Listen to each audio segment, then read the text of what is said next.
Pour nous, la vie continue. Et en ce moment, c'est la mise en bouteille. On y est depuis hier. Et je vais vous expliquer comment ça marche. Voilà, il faut qu'on soit plusieurs. C'est une grosse machine qu'on a en location et qui fait beaucoup de bruit. Alors, on prend d'abord les bouteilles.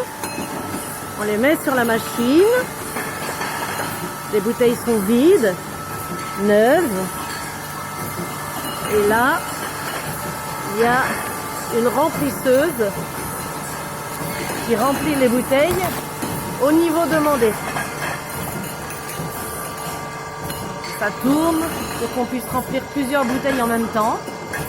Et une fois que les bouteilles sont remplies, elles partent à la boucheuse. Donc les bouchons arrivent d'en haut, on les met manuellement. D'ailleurs, il n'y a plus beaucoup de bouchons. Voilà. Il faut au minimum être 3. Une personne qui met les bouteilles et une autre qui les prend. Une fois que les bouteilles arrivent et qui les empile dans une palette. Voilà. Donc là, les palettes pleines vont être stockées et on les reprendra pour les étiqueter. Les laver avant et les étiqueter après. Et d'où vient le vin? Le vin, il vient d'une cuve. Là, en ce moment, d'une seule cuve. Mais en fait, plusieurs cuves à suivre sur plusieurs jours, bien sûr. Ici, c'est du muscadet qu'on a filtré en début de semaine, qui a été vendangé en septembre et qui est resté en cuve sur sali pendant 6 mois. Une fois que la palette est pleine, que la palette de bouteilles est pleine, on prend le transpalette ou l'élévateur et on vient ramener, enlever la palette pleine et ramener une palette vide pour que jamais la machine s'arrête. C'est pareil quand la palette de bouteilles est vide, on prend l'élévateur et on ramène des palettes de bouteilles neuves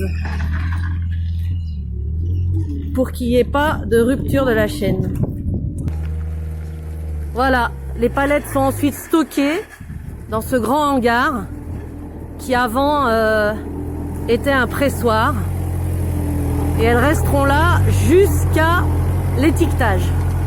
Alors comme il y a beaucoup de catégories différentes, beaucoup de vins, de cépages différents, les palettes sont empilées les unes sur les autres pour que ça prenne moins de place.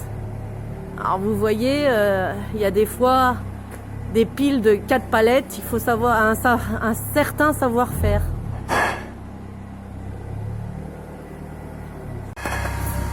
Alors vous voyez, les consignes de sécurité sont absolument respectées puisque nous travaillons à plus de 1 mètre l'un de l'autre. Un d'un côté de la machine qui met les bouteilles vides et l'autre aller à 3 mètres qui empile les bouteilles. Et puis là, c'est le chef des travaux, chef de la mise en bouteille qui lui, en général, est sur son transpalette.